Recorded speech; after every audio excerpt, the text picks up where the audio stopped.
I can see it. Okay, I'm going to mute it though. Finally, I can see it. Hey guys. Oh, and right at 11:59. This is so cool. Okay, so this is awesome because now I can see all your chats, although I'm dizzy in my screen because I see so many me's. This is awesome. Okay, awesome. I can see everything. Thanks, guys. First time doing it, and it's 12, so let's get started.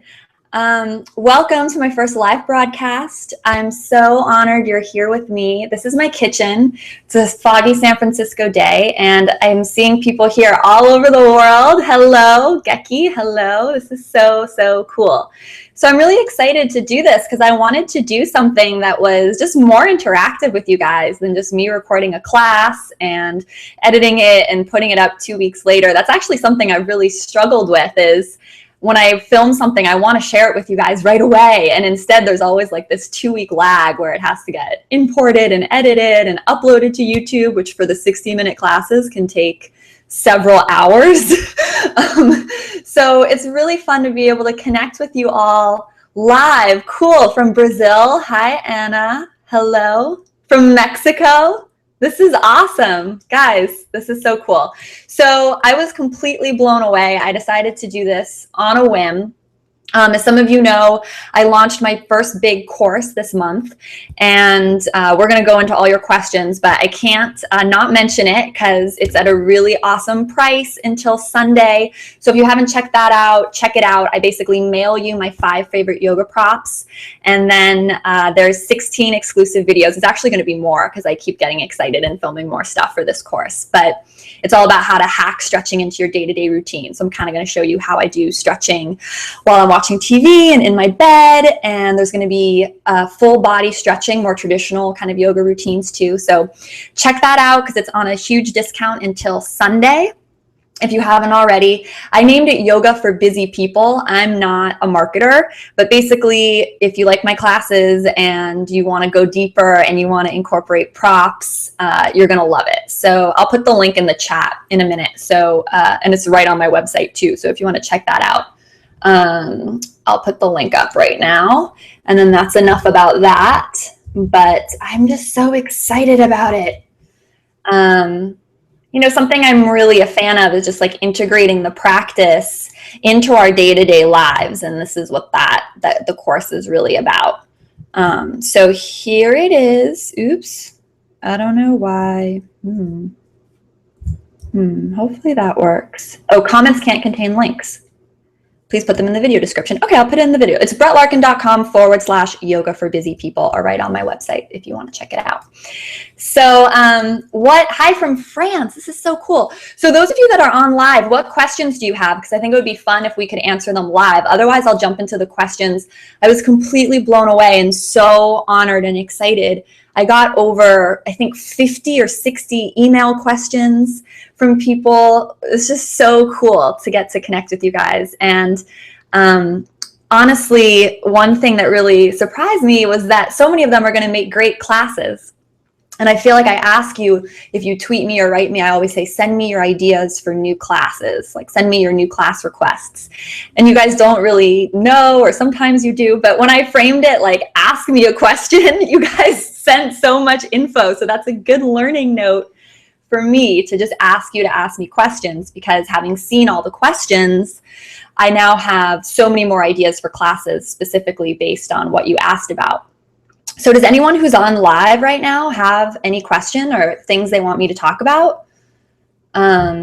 If so, type them in the chat. Otherwise, I'm just going to go on to the things that people emailed me about.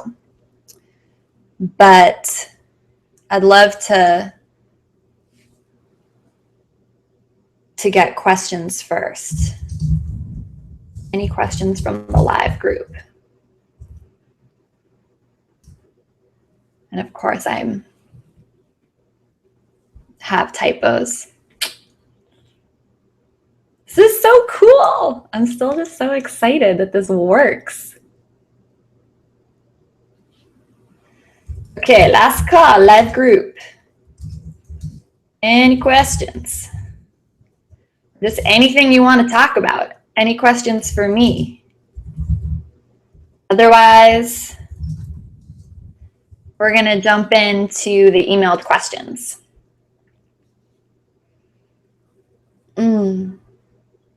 Where should I start if I'm new to yoga? With your new program, is it more of a workout or more of a stretching or both? I emailed mine. Okay, cool. So with the new program, it's stretching. It's not so much a workout. And the reason for that is because, I have so many free classes on YouTube that are great workouts, and I might do a course that's more focused on, workout and sweating. But this particular course is really focused on stretching and self-myofascial release. So I'm also a myofascial release therapist, which is a form of body work. And it's really powerful, you guys. It's incredible. And you can do so many of these techniques yourself at home without having to pay a therapist or a massage therapist. It basically is a technique that's working with the interconnective tissue in the body. So just extremely powerful work. If you think of your fascia, it's like a spider web that runs through your whole system. It's what your cells live in. It's what your muscles live in. That's your fascia. And so you want that system to be healthy. And it's really the cause of a lot of people's chronic pain. People are like, oh, I pulled this muscle or did, this thing. And really, if you think of the fascial web, usually the web is tight in some part of it. And that's what's causing the pain. The interconnective tissue is bound. And through releasing that, you can really change the body. It's been so profound for me. So the course is really focused on self-myofascial release and kind of yin yoga. If you've done any of my yin yoga techniques or classes, which is, again, more restorative. I say restorative, but like holding positions that are stretching you for 5 to 7 minutes is hard. Guys, it's not hard like a workout hard, but it's really profoundly reshaping your body. Great for, again, pain, injuries. And then, so that's one part of the course. And the other part of the course, I'm just showing you how to hack yoga into your day-to-day routines, like how to do yoga in the car while you're putting on makeup, just like tons of fun content. So I hope that answered your question, GMH21282. Cool. Gaki, I have a question. Okay, since you do meditation, I find it so difficult to start meditating on a daily basis. Do you have any tips? Okay, Geki, these are my tips. And I'm really glad you brought this up because this is something I struggle with too. I think a lot of people, we use meditation and having a daily meditation practice as an excuse to beat ourselves up. So I am not a fan of rules. I'm not a fan of, having to follow strict guidelines. I really believe that each individual is unique. What each person needs is unique. And that there's not like a one-size-fits-all prescription, like everyone needs to meditate 10 minutes a day at this time or this way. And I find that with a daily meditation practice, for me too, it's an excuse where we can just be mean to ourselves, right? Because it's like, oh, I didn't meditate today, or oh, I missed my morning meditation, or, something like that. So, the biggest thing I'd say to you is just to not be hard on yourself and to, try to incorporate it. The morning's a great time. There's an app called Insight Timer, which lets you time sitting. And of course, you can do a video with me on YouTube as well. Morning's a really powerful time to just get it done, especially if you can do it before you turn your phone on, or if you use your phone as an alarm clock, keep it on airplane mode and just see if you can, sneak into a little seat. But then if you don't do it in the morning, don't beat yourself up, right? Just do it anytime that you can, right? Like maybe you're in the bus on the way to work, or I used to commute on a train to Palo Alto, and I'd use the little Insight Timer or a little audio app, and I'd just, be like, this is my 10 minutes today, or just do it at night before bed. Just kind of sneak it in. And this kind of fits with the theme of what I'm really interested in right now, my course and everything else, is just sneak it into your day-to-day life however you can. Maybe you're meditating in the living room and the doorbell rings, right? Like, get the door and then come back and sit, right? I think we use, life being busy or stuff happening and interrupting us as an excuse not to meditate. I know I do, so I don't want to speak for you.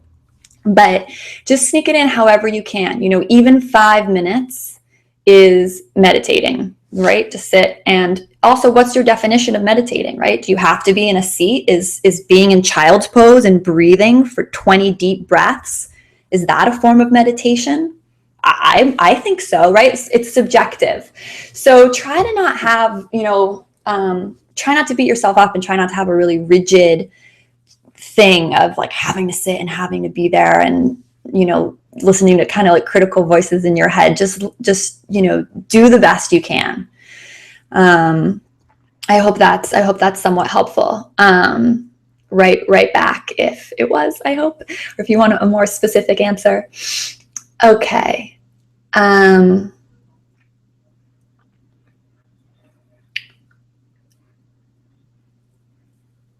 Where should I start if I'm new to yoga, is Viper Black's question.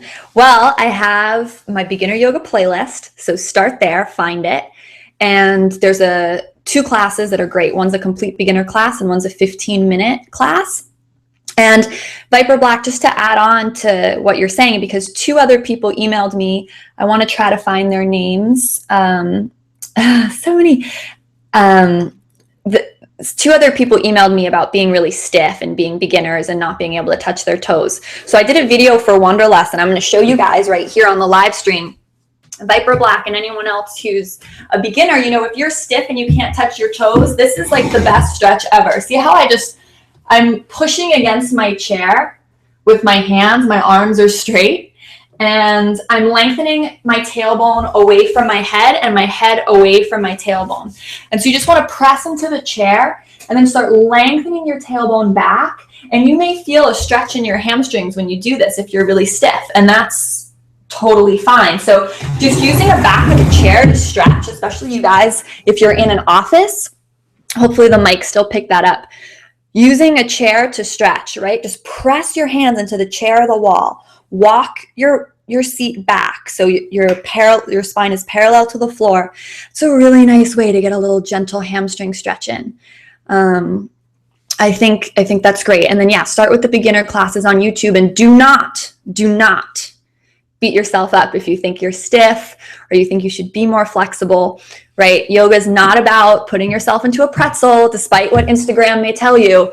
It's about so much more than that. And I'm trying to put out more classes that are accessible to beginners. Just start pushing into chairs and walls and lengthening your spine if you can't touch your toes. That's a great place to start. Okay. Anna, clarify your question for me. Anna Paula, you asked about tips to follow along to a yoga video or even a live class. What do you mean? Like to listen better, or for my cues to be better? I definitely want to answer your question, so let me know what you meant by that. Okay, so the Shelby, I hear you. So video geared toward correct alignment, minimize risk of worsening arthritis. Yeah, I want to do a video for that, and I will. Mark, hello. Is there a stretch we can do while sitting at a computer or desk at work? So many. So I just showed the one where you pressed against the back of the chair. So you could take your office chair and do that. Here's how you can do cat-cow at work. Guys, you can do this. Oh, Geki, good. I'm glad that resonated with you. You can do this. This is called desk cat-cow. I made it up recently. So interlace your fingers. We can all do this right now. Everyone do this with me. Interlace your fingers, right? And you're just going to inhale, reach your arms up, kind of arch your back. Take a deep breath in, and then exhale, flip your knuckles towards me and round the low back, bring the chin into the chest. So really bring the chin into the chest, round the low back a lot. Good, and then inhale, interlace the hands, take it up. Roll the shoulders down and back. Good, and then exhale, round forward, knuckles forward.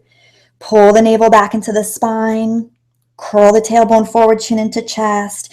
Good, so that's like a little desk cat-cow, right? Cat-cow, we usually do it on all fours. So there's, just how you can do it at your desk.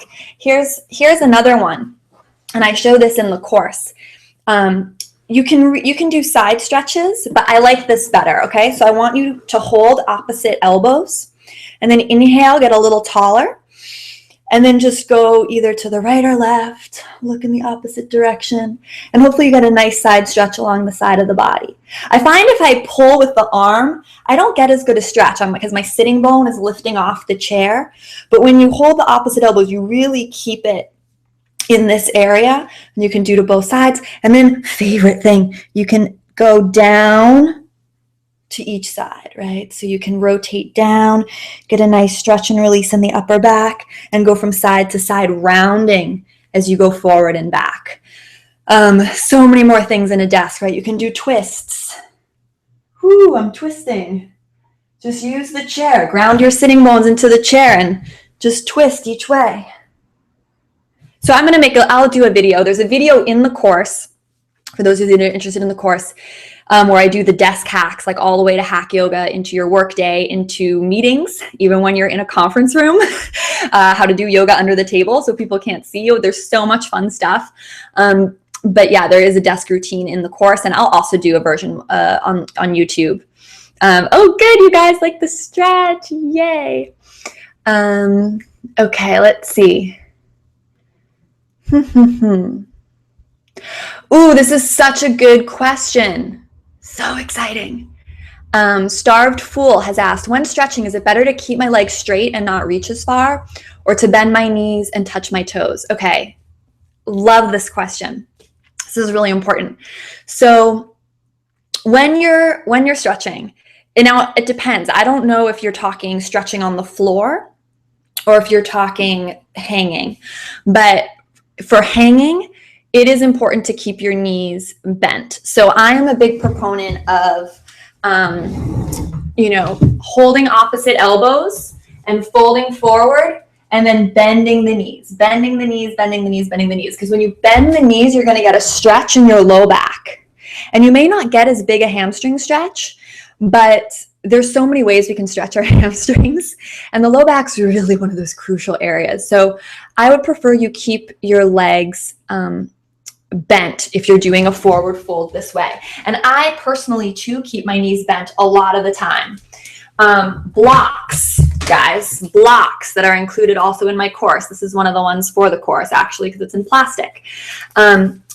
Starved Fool, and if you invest in blocks, you can do forward folds, like I have the blocks here.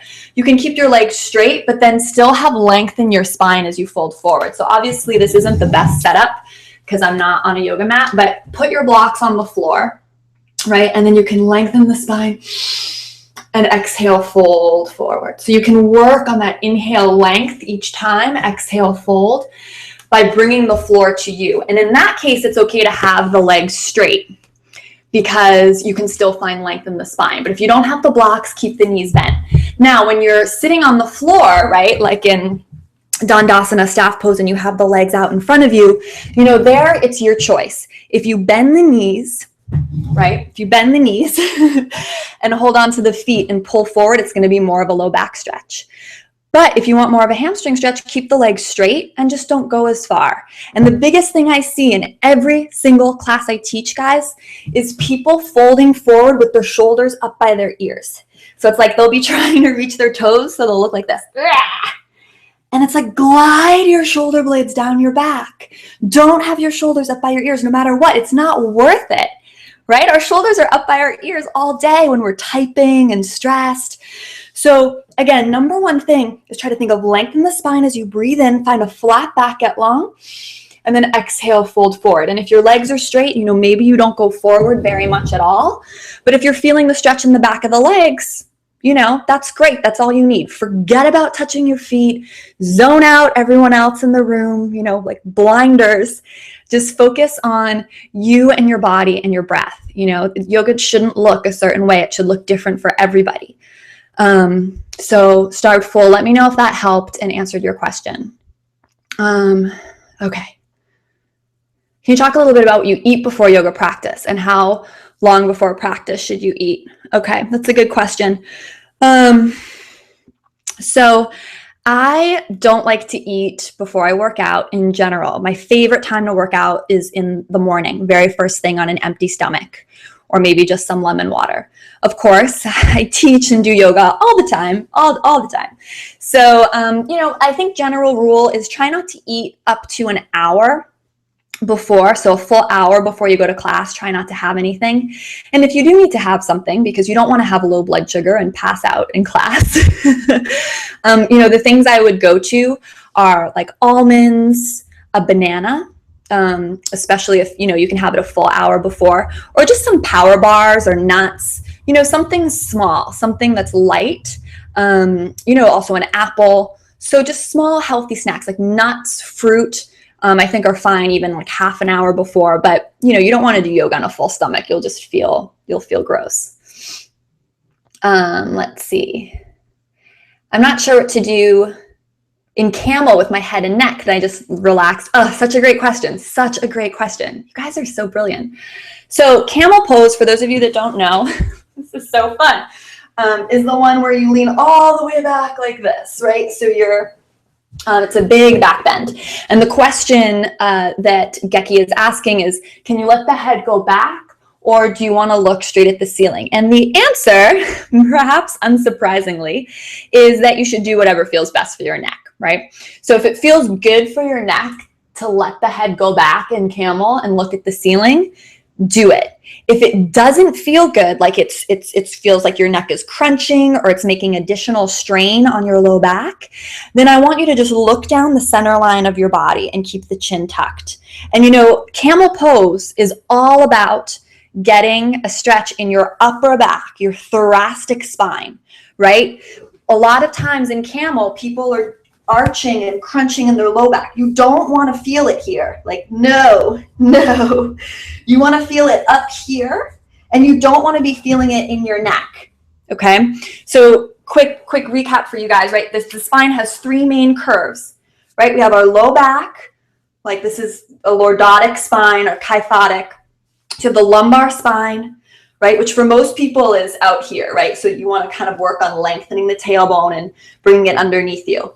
Then you have your thoracic spine, right, which is where most of us rounded typing on the computer, right? And then you have your cervical spine, which is your neck.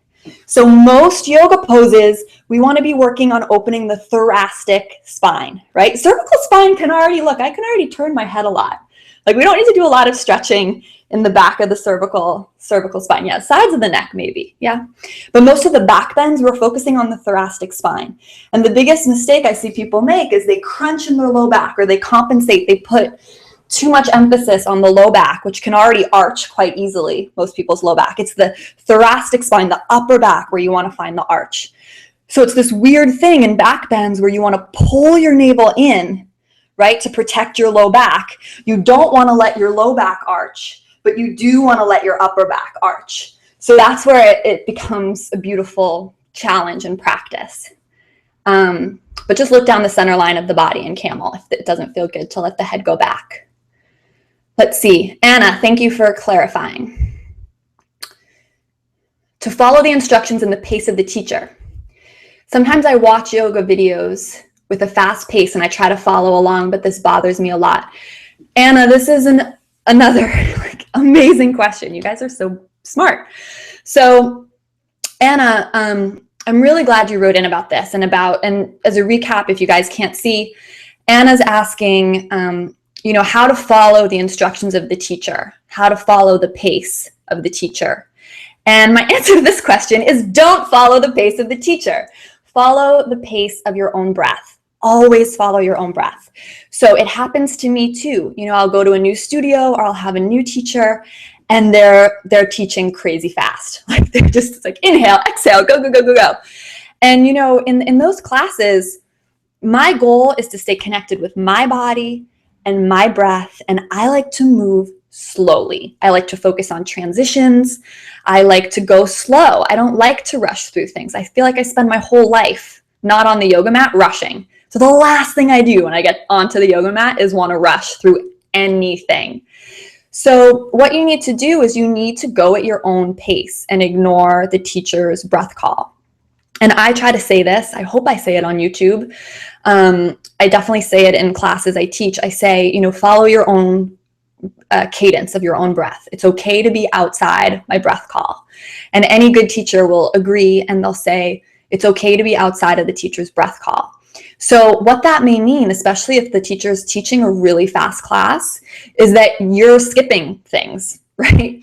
And, if you're a good practitioner, right? So you'll know, like maybe they'll do sun salutation, chaturanga, warrior one on each side, and then meet back in down dog, right? And that, maybe you'll just do warrior one once on the right and come back in down dog, and make sure to hit warrior one once on the left the next time they flow through that. Or skip the warrior ones and just do a really mindful, really aligned, beautiful chaturanga. I mean, my message to you here and to all of you, right, is you are your own best teacher. You need to move at your own pace. You need to listen to your own breath. That is the primary thing, the only thing that I'm really focused on teaching. The alignment's great. We all have different alignment because we all have different bodies. So there's no like hard, fast rules. There's guidelines. But, any public class you go to, follow your own breath, set your own pace. And I really, really encourage that. And if you're doing something on YouTube and someone's going too fast, find a different video or just do your own practice. A lot of times I start a video and I end up doing my own thing, but it's still kind of nice to just not feel alone or hear the teacher's voice or whatever. So really do your own thing. Listen to your own breath. Yes, you're saying yes, exclamation points. Yes, you need to do your own breath. And I once, there's a super popular yoga teacher here in San Francisco whose class I went to. And, after class, I was doing my own thing the whole class. And I tell teachers too, I tend to go in the back because I'm always just going to do my own thing, right? I'm going to follow the class to the point that it serves me. But then I'm going to do my own thing, my own stretches. And I want you guys to do the same, right? Because you know your body better than anyone. And the teacher came up to me after the class and she said, thank you so much. I saw you skipping things and I saw you slowing down, and it really reminded me that I teach too fast and that, I should slow things down for people. So you never know, like sometimes teachers are really going to appreciate that you're slowing it down. And you can even, if, you're worried about it being like a faux pas, you can tell the teacher at the beginning of class to say, hey, I kind of like to move slowly. Don't be upset if I kind of go at my own pace or do my own thing. I'm going to put my mat in the back, right? So you can always give them that heads up. Okay. Let's see. I love this. Any recommendations? Doobie, I see it. Any recommendations for maintaining your breath during yoga if your attention span is comically short? Yes, I do have a suggestion for this. You need to count your breath, all right? You need to count your breath. So I want you to count your inhales. Oh, good. Starved full. I'm glad that helped. Yay. Okay. Doobie, you need to count your breath, right? We all have short attention spans. I'm so guilty of this. I have a running list on my Evernote of everything I want to do. Oh my gosh, I'm all over the place. But once I get on the yoga mat, right, you want to start counting your 3-count inhale and 3-count exhale. And maybe, longer than that, depending on your lung capacity. But what you're going to do is you're going to breathe in. You're going to think 1, 2, 3, exhale, 3, 2, 1, right? So as you breathe, you just want to kind of count, and you don't need to count out loud, right? This is like in your own head. Just start counting out your inhales and exhales to help them become equal length. And when you count, you're focused on the counting. So the chance is less likely that you're going to be thinking about other things. When you really get laser focused in your mind, like my inhales and my exhales have to be equal length, you're going to, and you need to count them in order for that to happen. Another thing you can do is you can look for the pause at the top of the inhale and the bottom of the exhale. So if you start counting your breaths, you're going to see there's this magical moment at the top of each inhale where you're all filled up with air and you can just pause, and then you exhale, and then at the bottom of the exhale, there's this magic moment when all the breath is out and you can just pause. So your challenge is going to be finding those pauses at the top and the bottom. So it's like you count 1, 2, 3, there's a little suspension, there's a pause, exhale 3, 2, 1. There's a little suspension, there's a little pause.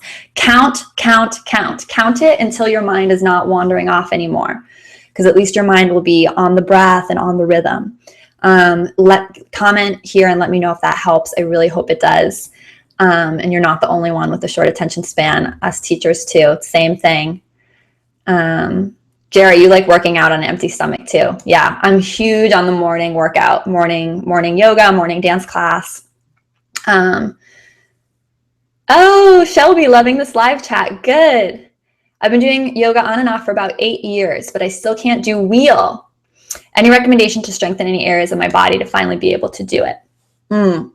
So, you know, one thing I like to preface is like, don't get hung up on certain poses. You know, I still can't do handstand in the middle of the room. And again, I'm choosing not to beat myself up about that. So wheel's great. Wheel's one of those poses that, you know, you can do wheel on your belly. I don't know if you can do wheel on your belly, but you know how, like, if you're doing back bends on your back, you can do shalabhasana, right? And then you can do the pose where you hold your ankles and kick your ankles back. That's wheel pose. It's just wheel on your belly instead of wheel with your hands on the floor.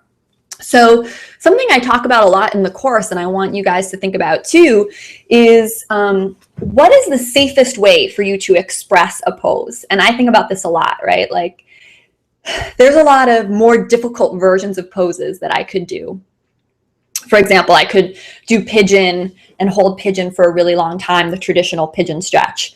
But sometimes when I do that for a really long period of time, it starts to hurt my knee.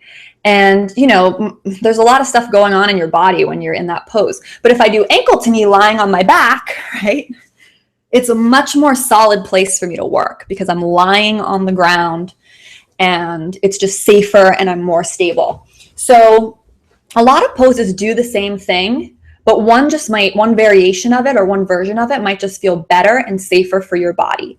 And if so, you know, go with that. Do the safer version of the pose. Do the pose that makes you feel more stable.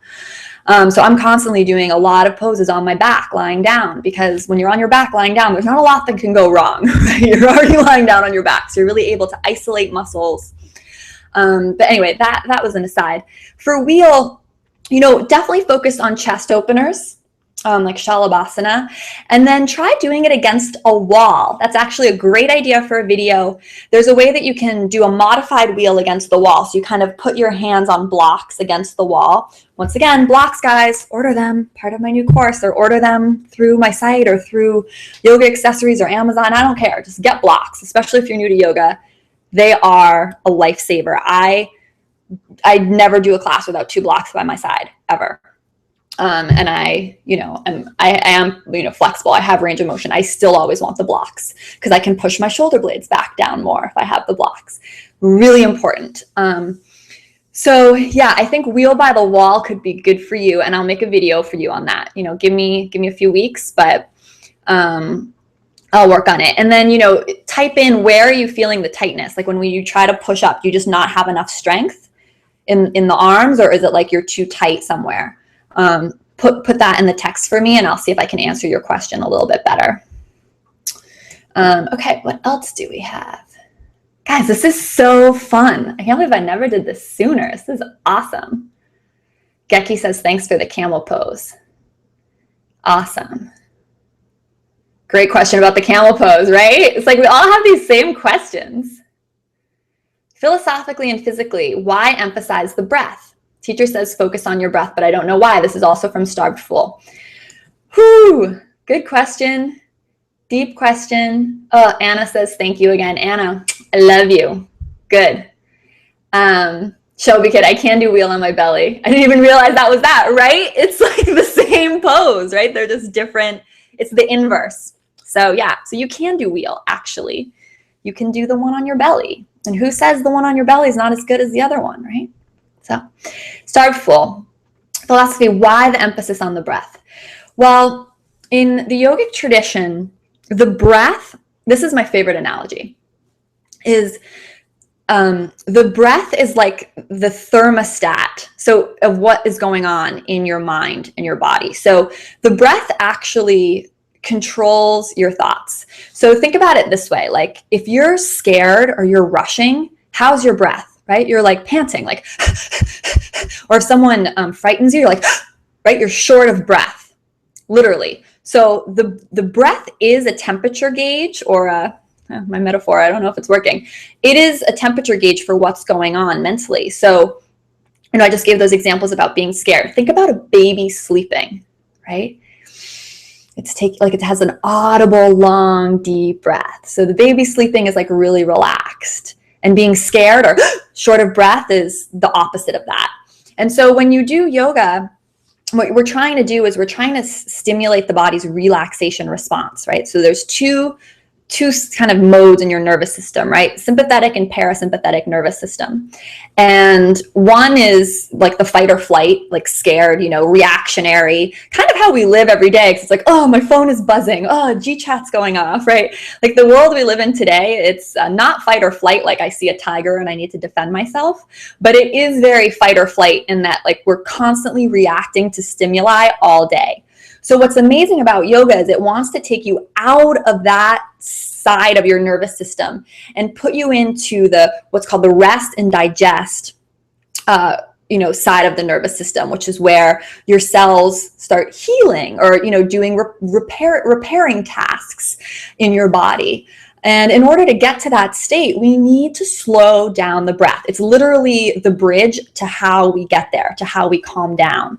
And that's why the breath is so important. And you'll notice, hopefully, and if you haven't, just try some of my beginner meditations, just start trying stuff out. But when you really slow down the breath, you begin to slow down the mind. You begin to slow down the thoughts. And you said you have a lot of thoughts. So this is another thing, another little tip that I'll share that worked really well for me when I was learning to meditate. If you're meditating or having trouble focusing on your breath, aside from the counting, if that doesn't work, you can name your thoughts as they come up. So as thoughts arise, you can name them. For example, to-do list, worry, fear, right? Like, I have to get milk later. That's a to-do.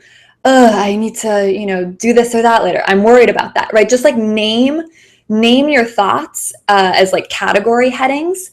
And after a while, just see how ridiculous it is that you just like keep having these thoughts. I just try to think of like the thoughts as the clouds in the sky, but you are the sky, right? You're just watching this stuff move back and forth.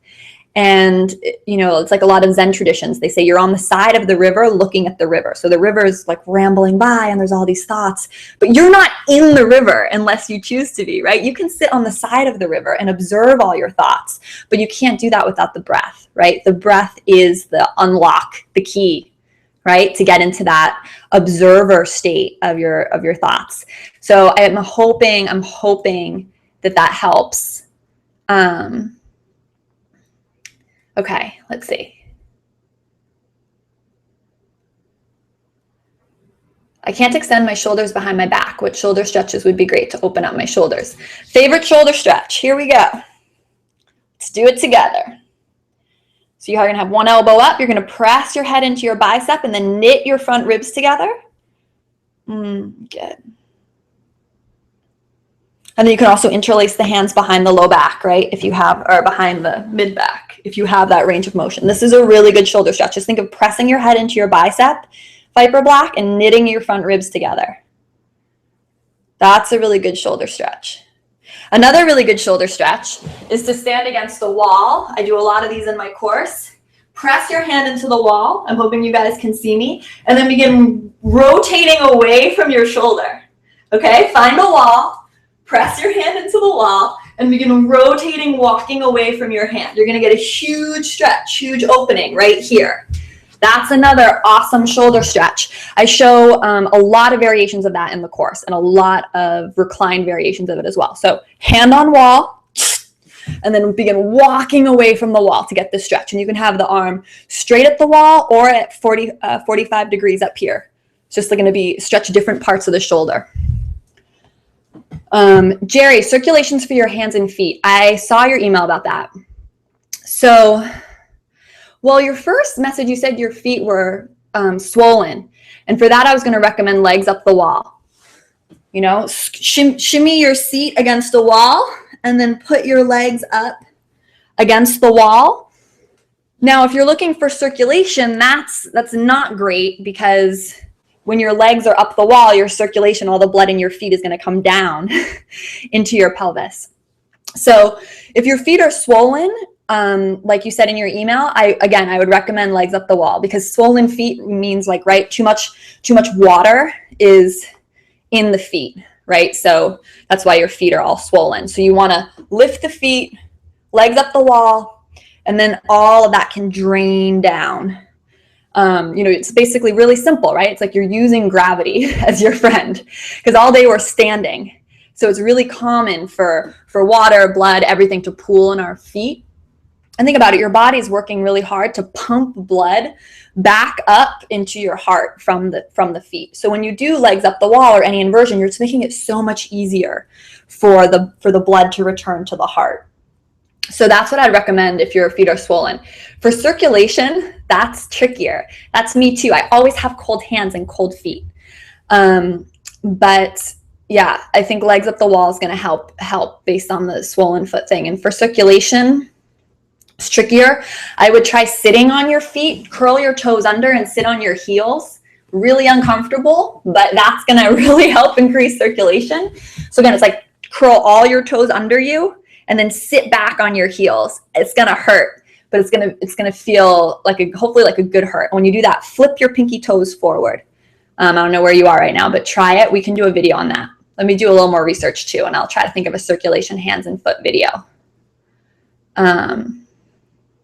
Laura, I will be putting this online.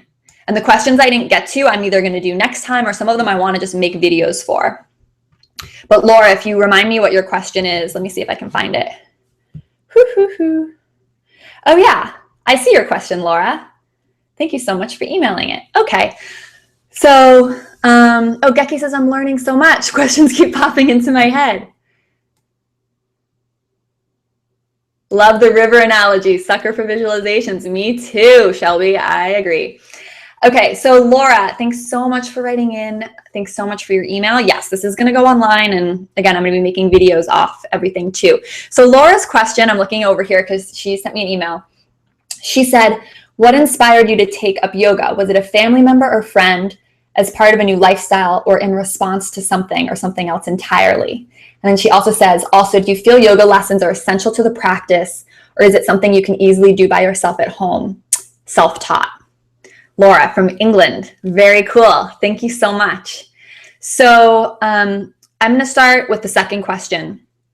Is yoga something that you can do by yourself at home and be self-taught? And my answer is yes. I said this earlier on the broadcast, but my biggest message for everyone is that you know your body better than anyone, better than any expert, better than me, better than whatever yoga teacher, better than whatever fad workout is going on. You know your body better than anyone. And yoga is so powerful because it helps us read the body and get in touch with the body better. It's almost like a communication enhancer for our connection with ourselves. So I think yoga can 100% be self-taught. I mean, if you look at babies and little kids, like they're doing child's pose, they're doing down dog, right? Like yoga is in our DNA. To move and heal ourselves through movement is in our DNA from the time we're tiny kids. And look at animals, right? Like cats. Have you seen how cats like stretch? Or same with your dog, if you have pets. If you watch them, it's like animals know how to stretch and release themselves through movement and heal themselves through movement just naturally. And as humans, we become adults, right, or adolescents, and we forget how to move like that. So if you think of like even when you get up in the morning and you take like a big stretch and you're not even thinking consciously about it, in that moment, you're like in a subconscious healing mode where like your analytical brain hasn't kicked in yet, and you just know how to move and you know how to kind of balance your body out. You're just like naturally stretching. So I think of it that way. And, yoga, as it's become so popular and there's all these different forms and styles and rules. And again, I hate rules. I'm really not into rules. So I think yoga can completely be self-taught in the sense that these movements are innate to who we are as people and as like beyond our species, like looking at babies and animals. That said, learning proper yogic alignment is really important because it's going to help you bring your body into balance, right? It's going to help you, work on the overarching that maybe you're doing in your low back, that's me, or help you with range of motion. So I think it's important to go to yoga classes and to know alignment. But it's like know the rules so you can know the rules to know the rules, but then like don't be afraid to break the rules. So know what the correct alignment is, but then like if you're feeling it's better to do something else in your body as opposed to what the correct thing is, do that. So know the rules to break the rules is kind of my motto. So yeah, I think it's definitely self-taught. And I think the most powerful practice is the personal practice that you have at home. Such a great example of this. I taught a class last night and this girl was doing side angle pose, and I encouraged her to try to lengthen her stance because she had a really short stance. And she said after class, she says, oh yeah, when I do that, it hurts my inner groin. Like she was showing me a place where it hurts. And so I showed her some poses she could do to open her inner groin. And when she does side angle, that part pulls for her. And it drives me crazy because here she is in group classes doing side angle, like as part of a normal vinyasa flow, like 6 or 8 or 10 times, when really her time would be so much better served for where she's tight and kind of her body and what she's going through right now would be to like hold lizard or hold like a deep groin opener for 20 or 30 minutes, right? Like if you only have an hour to do yoga, you know, why is she doing side angle 6 times in a group class? Like she should be doing what she needs to open up and kind of get to the next level, which is a deep groin opener.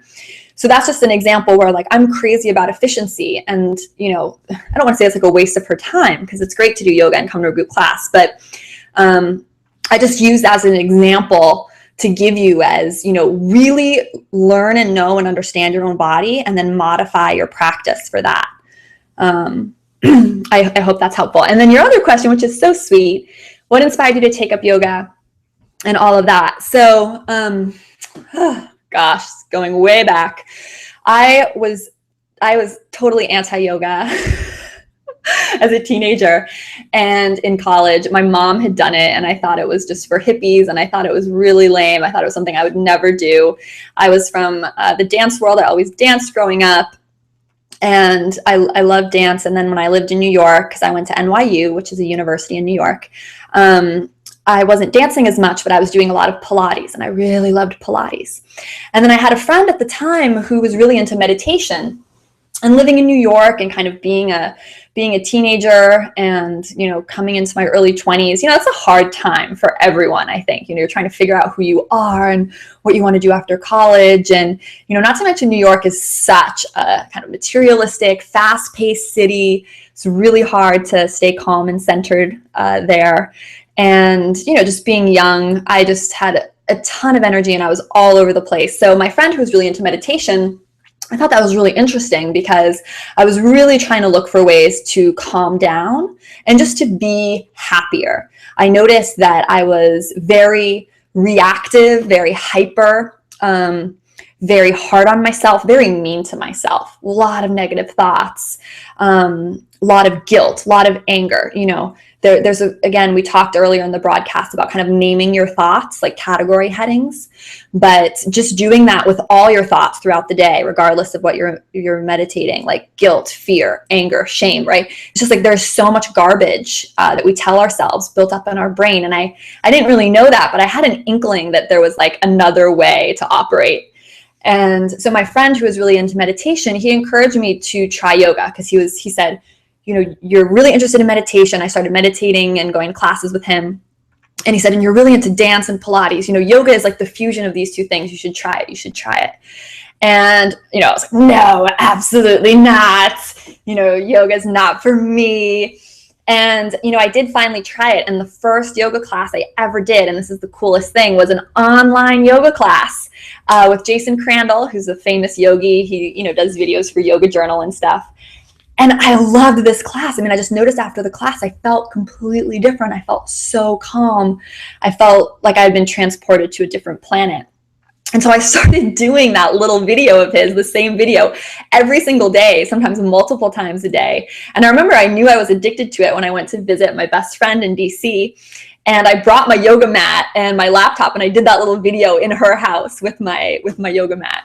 And of course, you know, that led to, you know, going to studios and trying every studio in New York, and then eventually doing my teacher training in New York after years and years and years. But, you know, it's funny that later I circled back to doing stuff online because I knew it could be powerful, because my first yoga class ever, maybe similar to some of you, was online, and it was crazy powerful. So that's how I got into yoga. And yeah, it was definitely in response to just, feeling a lot of self-hate, a lot of anxiety, so much anxiety. I think a lot about being young and in college and, what I wanted to do and all that stuff. But obviously it's played a huge role in my life. And, Laura, thanks so much for asking. What did you say? Oh, Laura also says, what inspired you to take up yoga? Yeah, we did that. Do you need to attend classes or could you teach it? Yeah, we did both of yours. Cool. Awesome.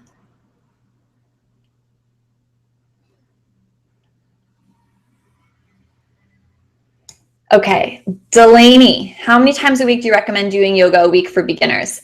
So same thing, I'm going to say it all the time on my broadcast, but you are your own best teacher. You need to listen to your body and do what's right for you and know what's right for you.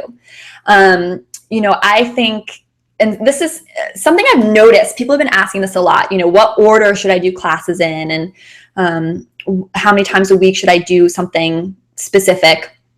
And of course, I'm going to say, listen to your body. I realize people want a more specific answer. So I'm going to start, I think, making some PDF cheat sheets or like workout plans for you guys that go week by week or day by day. So I'm excited to start doing that. But in terms of a beginner, how many times a week to do yoga? I would say, I think if you're going to go to a studio class, 2 times a week is awesome. 3 times a week is even better. If you're doing just videos at home that are short, like 15 minutes, like some of my beginner sequences, try to do it every day. And, I have, people love that 15-minute beginner morning sequence for greatest. You could do that every other day. And then at night, you could do the beginner nighttime sequence, which is just super restorative and kind of primes you for bed and is just passive stretching on the floor. So the thing you need to remember when you ask something like, how many times a week should I do yoga? It's like, well, what style? There's so many different styles. So what I really think is cool is to alternate like power yoga, like the beginner yoga sequence or sweaty flow or some of like the more, power yoga classes. Alternate those with some of the yin classes. So do like a power yoga Monday, yin yoga on Tuesday. Wednesday, do power yoga again. Thursday, do yin yoga again. So you just kind of like alternate it. So you're doing kind of the high intensity type of workout power yoga, but you're interspersing on your days off passive stretching and yin yoga. And again, guys, if you're interested in yin yoga, get the course before the price goes up. So between now and Sunday, check that out, brettlarkin.com/ too busy for yoga. Or again, I'll put the link below the video, but it's right on my website, because I really go into kind of the passive restorative healing ways to do yoga. So I hope that helps. When is the next full workout video coming? 60, 90 minutes, really soon. I have one. It's in my computer. The problem with the videos that are 60 to 90 minutes is they're just so big. They almost like break my computer. I need to buy a better computer because the footage is so big and I'm filming in HD, but it's coming. And another question for you guys is I want to see if you'd be interested in if I had like a membership program that was like really affordable, but just like a really small monthly fee that had a lot more classes that were full length, if that's something you guys would be interested in. Of course, I'm always going to have free stuff on YouTube, but if that's something you guys are interested in, let me know, or what you'd want to see in like a membership program like that. Geki didn't like yoga when he was younger either.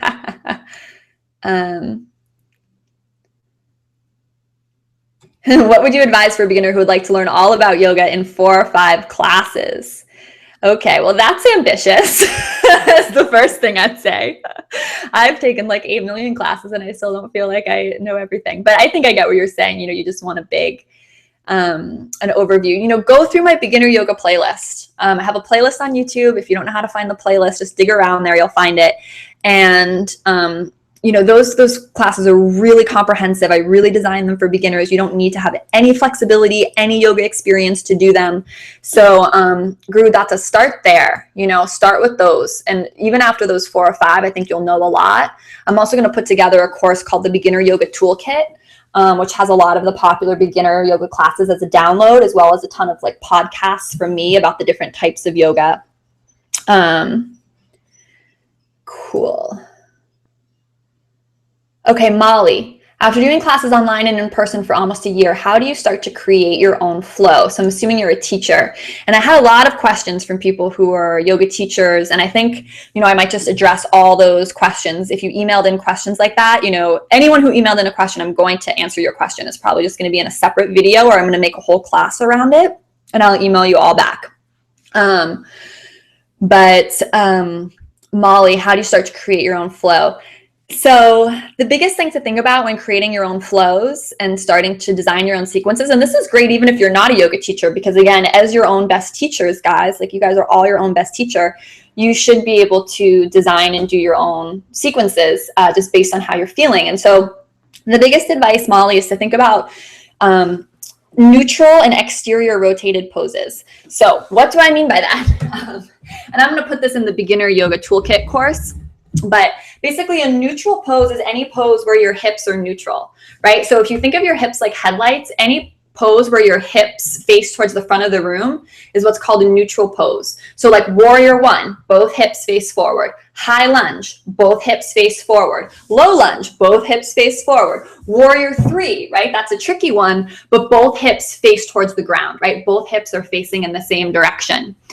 Exterior rotated poses are like warrior two, right? Warrior two, now I have one hips this way and one hips straight. So it's a subtle difference.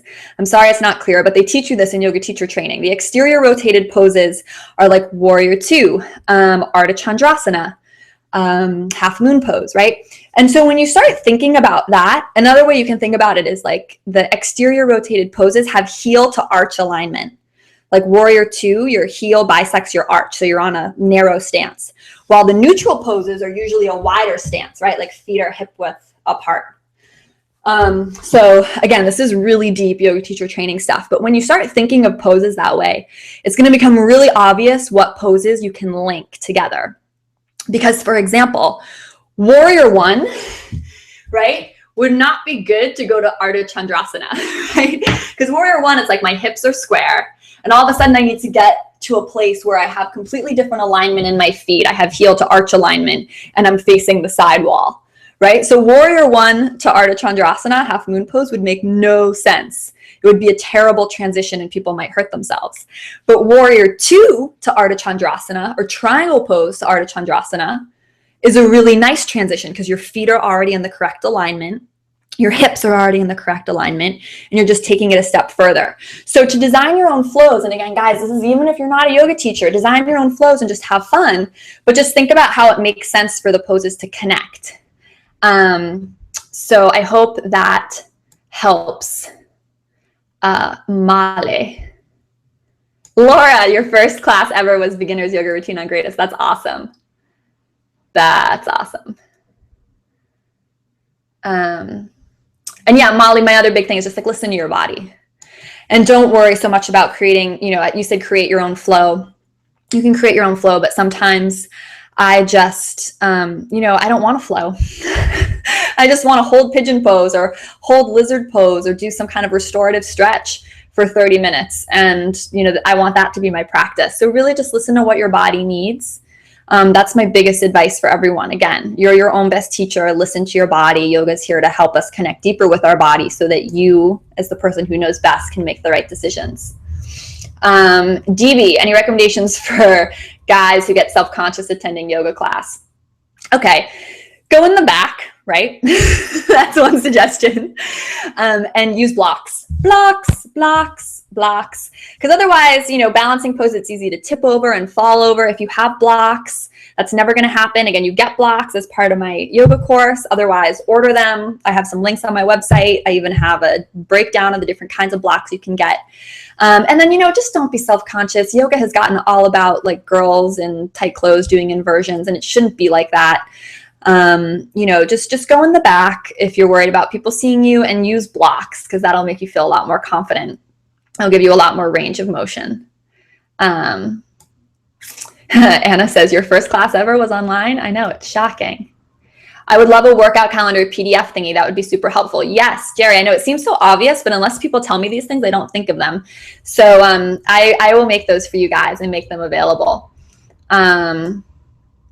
Yes to the membership program. Yeah, guys, what would you want to see in the membership program if any of you are here? Like, I was thinking I could include all my playlists. I have a ton of really cool yoga music playlists that I keep private. I was thinking I could make those public as part of the membership. I was thinking I could do an extra 60 or 90-minute class a month and then an extra 30-minute class a month, something like that, and have the membership be like 10 or 15 bucks.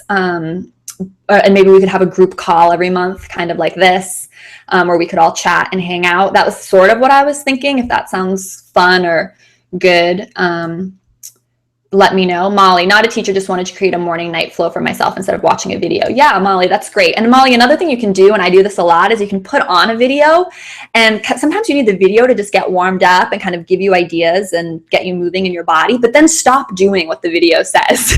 Just do your own thing. I find myself doing that a lot. I'll start a video and then I will, just end up doing my own thing, but just keep the video on, just so I kind of can keep track of time or something like that. So hopefully that's helpful. Best yoga poses for pregnant women, start and finish of pregnancy. So I've been getting a lot of emails about pregnancy. Shelby says he's got to go. Yeah, and guys, we'll wrap this up pretty soon because it's been an hour. It's been so fun. I've had such a good time with you guys. I'm going to do a video just for pregnant women because it's too much to get into. But I'm going to do probably a free one, and then I'll have a really affordable one too that goes a little deeper and has one of my friends who's an Ayurvedic nutritionist offered to put together some smoothie and recipes for pregnant women. So there's stuff on pregnancy coming, both free on YouTube and some, won't be expensive, like 10 or 15 buck video with PDF recipes and stuff for yoga and Ayurveda.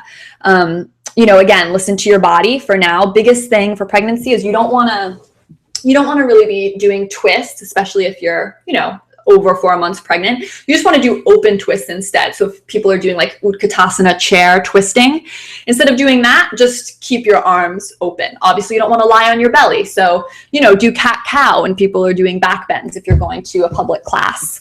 But yeah, there's so much deep stuff we can get into there. And I will make a video on pregnancy. So many people have been requesting it.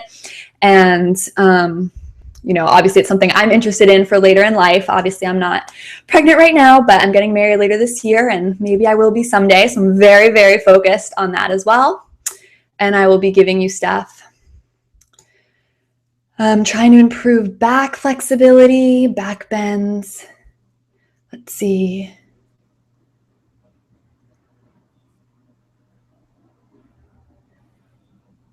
GB Sex, so concerned about my attire. This is for the guy going to yoga class. Oh, just wear whatever you're comfortable in. Wear like track pants and okay, Fernando said something about an iPhone app. So actually I have an offer with a company to make an iPhone app with a bunch of classes that also would have some premium stuff in it. So if you guys think the iPhone app is a cool idea, type that in, because I know a lot of you want to get the classes and download them on your phone. And sometimes it's not really easy to do that when you download them from my website. So I was definitely thinking about putting the iPhone app out there. iPhone and Android, it'll be for both. So, that's something I'm just trying to figure out how to prioritize in the schedule of everything. But if you guys think the iPhone app is cool, definitely let me know. Molly, you're so welcome. All right, I'm going to wrap it up here pretty soon, guys. Oh, congrats on getting married. Thanks, you guys. I'm excited. I started a little series. I'm going to do some live vlogs about how I'm incorporating yoga into my wedding. So hopefully you don't mind, but I'm going to put those on my channel so you'll get to see those, because it's been a very stressful process at times. Cool to have yoga as a tool, and I'm having one of my favorite yoga teachers do our marriage ceremony. So yoga is going to play a huge part in the whole wedding thing. Okay, Geki, let me see if I can answer your question. We'll do just one or two more and then we'll wrap up here, guys. And of course, email me questions, tweet me questions. Make sure we're connected, everyone. So we're on Instagram, Larkin Yoga TV, on Twitter, Larkin Yoga TV, on Facebook, it's just Larkin Yoga. And you can always send me messages through these social media channels. And then you can always reply when I send newsletters or I send an email like I did letting you know I was doing the broadcast. You can always just reply. It really just goes to my inbox and I want to hear from you guys. And I'm happy to If not, answer a question right away, let you know that I will be doing a video on it, and then keep you posted on it. So Geki, this is a good question. So I think this might be a good one for us to end on. And Geki, thanks for all the awesome questions. You're awesome. And his question's about, or she, him, her, I don't know. It's about hip alignment. And the question is, I find it painful on my back knee in Warrior One when I square my hips forward. So I'm usually not completely facing forward. Do you have tips for this? Okay, so guys, we all know in Warrior One, I'm moving the chair.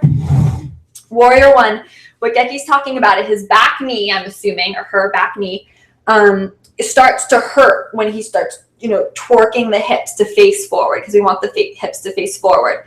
Now, here's my answer for you. You want to have a wider stance. Right? So a lot of teachers, especially in the Ashtanga tradition, teach heel to heel alignment. So like in Warrior One, your heel should be heel to heel distance apart. And I'm not a fan. I'm a huge not fan of heel to heel alignment, because Ashtanga yoga, you guys, so you know, Ashtanga yoga was invented for 12-year-old boys to do, like 500 or 1,000 years ago. I mean, it's like the most ancient form of yoga that was designed for young boys to do, to help them calm their mind and study in the ancient yoga traditions. And, if you're a woman, you have bigger hips than a 12-year-old boy. Even if you're a man, you might have bigger hips than a 12-year-old boy. So a lot of the Ashtanga alignment is great and interesting, but I don't really think it's feasible for different body types, right? Especially if maybe someone's heavier. They need to have a wider stance. If they have heel-to-heel alignment, they're going to feel unbalanced and topple over. And yoga is all about breathing and feeling centered. And who can breathe and feel centered if they feel like they're going to topple over? No one, right? So have a wider stance in Warrior One. And Geki, I think what's going to happen is when you have a wider stance, and when I say wider, I mean wider left to right, not a longer stance, a wider stance left to right, right? So you have more space to balance. And when that happens, I think you're going to be able to press through your back heel more, and think of your whole thigh spiraling forward. So your whole back thigh, as you press through the back heel, spirals forward. Because I think what happens now is you're torquing your knee. You have a narrower stance, and in trying to square your hips, you're torquing your knee. Instead of trying to think of your whole thigh bone rotating forward, and take a much wider stance. If you feel your knee torquing or hurting, take a wider stance, okay? And if your knee is still torquing or hurting, bring your heel up off the floor and do high lunge instead of Warrior One. They're basically the same pose, right? It's just one your heel's off the floor, one your heel's on the floor. This is, again, my biggest message.